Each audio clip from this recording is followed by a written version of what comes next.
entend, ce que je ressens au niveau de la population martiniquaise, il y a une forme de résignation et de fatalisme. Et il ne faut pas que ça puisse, si vous voulez, nous pénétrer. Parce que c'est ça le système qui a demandé. Le système a demandé que finalement, nous avons dit, bon, il faut nous attendre qu'ils sont la force qui va nous manger toute l'heure. Mais on peut se défendre autrement. On ne va pas y arriver tout de suite, mais prenons les choses telles quelles, progressivement, conscience, nous peut arriver. Voilà ce que je voulais dire un petit peu. Merci. Oui, j'avais fait une dernière synthèse et puis après on va conclure avec les rappels des dates. Parce que de ce que vous avez dit, ce qu'il faut comprendre, c'est que les difficultés sont inéluctables. Et ça va frapper tout le monde. Peut-être que le ou deux maîtres de la caste qui ont des intérêts, Côte d'Ivoire et tout ça, vont se redéployer, vont vivre. Mais l'ensemble de l'économie endogène, de ce qu'il en reste, va péricliter. Je pense même aux individualistes bourgeois qui ont leur entreprise, etc.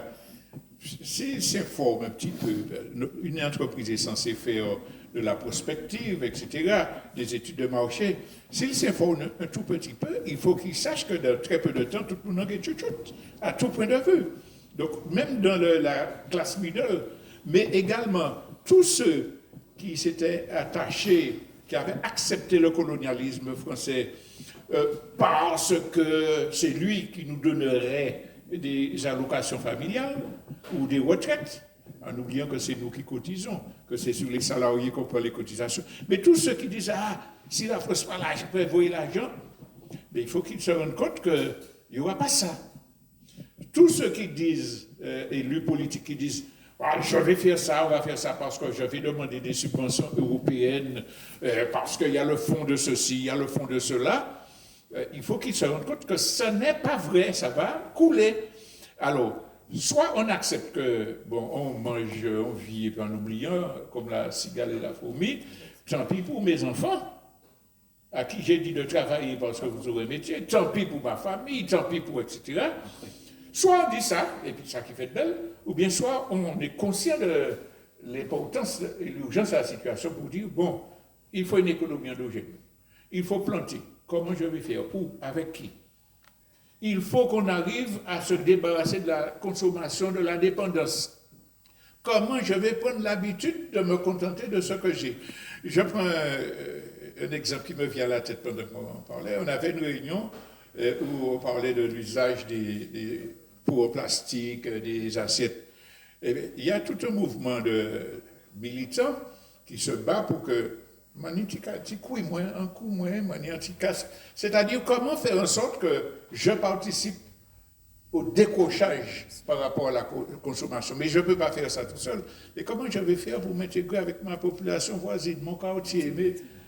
Donc on a une révolution mentale à faire et plus tard c'est trop tard, et plus tard plus triste, ou bien je m'en ai pas ni pour garde. Donc, la conclusion de cet échange, je pense que nous allons la partager. Maman, on nous mettait qu'on nous travaille.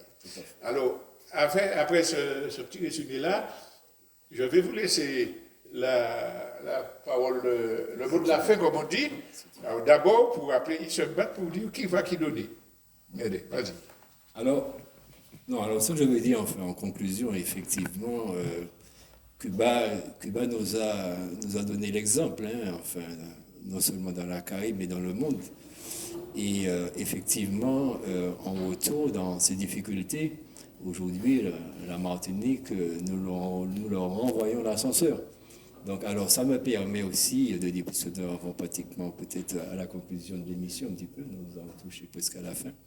Donc, si tu me permets, Robert, je vais rappeler effectivement que la campagne de dons alimentaires, de médicaments et de photovoltaïques va se mettre en place très prochainement. Comme nous avons dit, nous avons voulu attendre la fin de la période des élections, c'est-à-dire nous laissons passer le deuxième tour, puisque la majorité des membres qui et puis nous dans le collectif-là, ils sont aussi sur le terrain municipal des élections.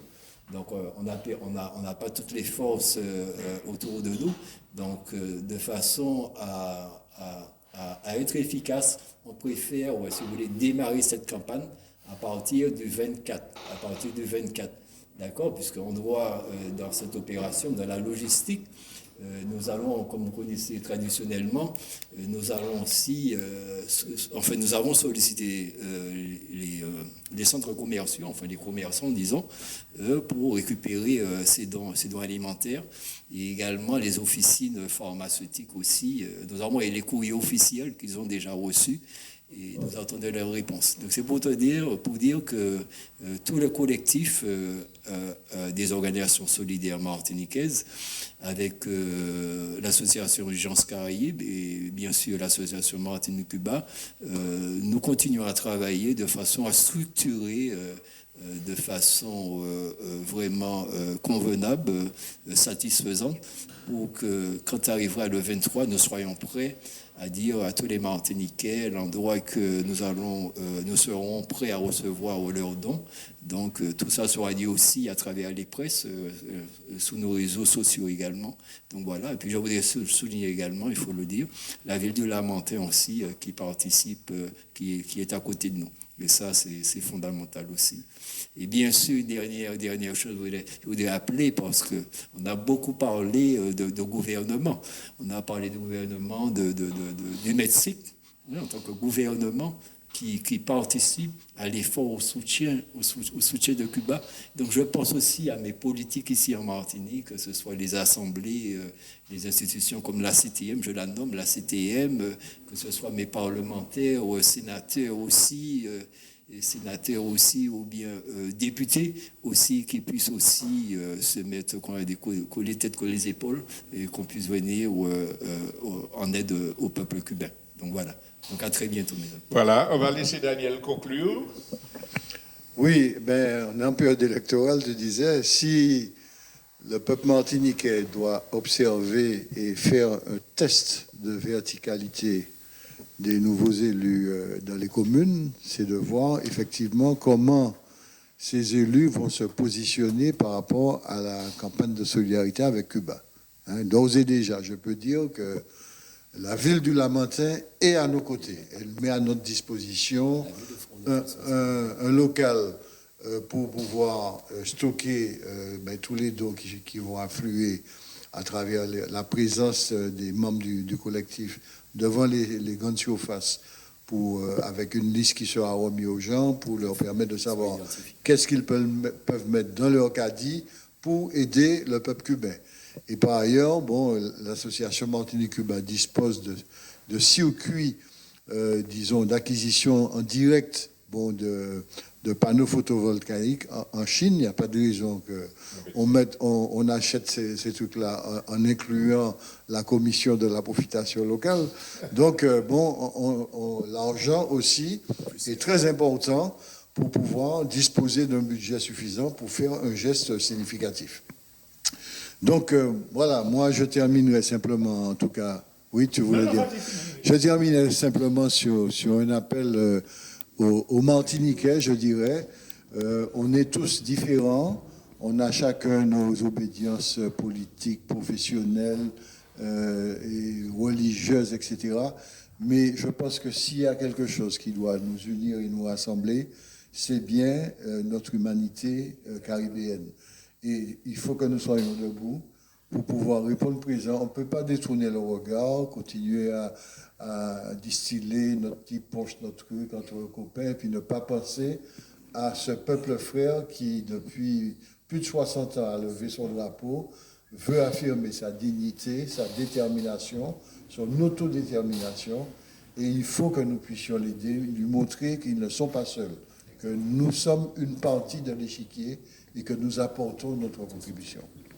Alors, je continuerai sur ta lancée pour dire que c'est l'occasion pour que notre peuple fasse cohésion pour une cause humaine, humanitaire, et puis qui concerne tous les peuples. Et nous en sommes capables.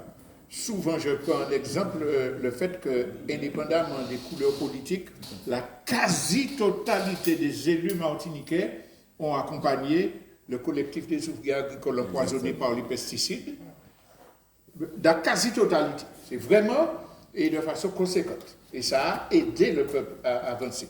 Donc, quelle que soit la municipalité qui changerait, bon, celles qui ont commencé avant, elles vont continuer.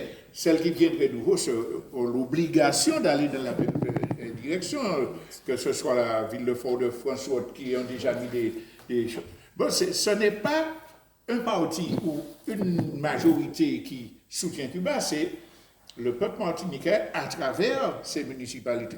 Je crois que c'est une des causes qui peut unir le peuple, les élus et le peuple, tout en étant conscient que c'est nous-mêmes que nous défendons en défendant Cuba. C'est exactement ça. En défendant Cuba, c'est nous-mêmes que nous défendons. C'est un poste avancé de la résistance contre l'impérialisme, contre l'exploitation, contre le racisme, contre le fascisme. Eh bien, c'est notre devoir d'être à leur côté. Donc, je vous remercie pour toutes ces informations que vous nous avez portées, très éclairantes. Je pense que ceux qui vont regarder l'émission seront d'accord avec nous. Merci à ceux qui ont suivi en direct sur Radio Apalji Kambout. Alors, il y a une jeune qui était là l'autre fois qui disait, mais vous, les anciens là, vous ne savez pas, il faut dire, likez l'émission, et partagez l'émission, parce que ça fait partie de la guerre idéologique, de la communication. Merci aux techniciens et à bientôt. Merci Radio Apalji Kambout. Merci beaucoup.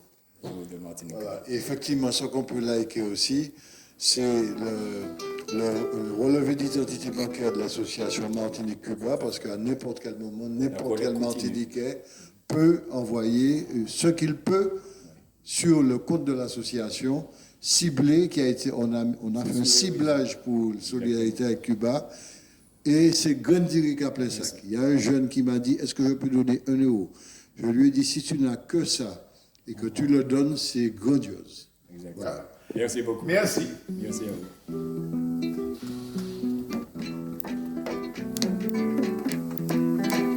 Camarade, sous que nous, mais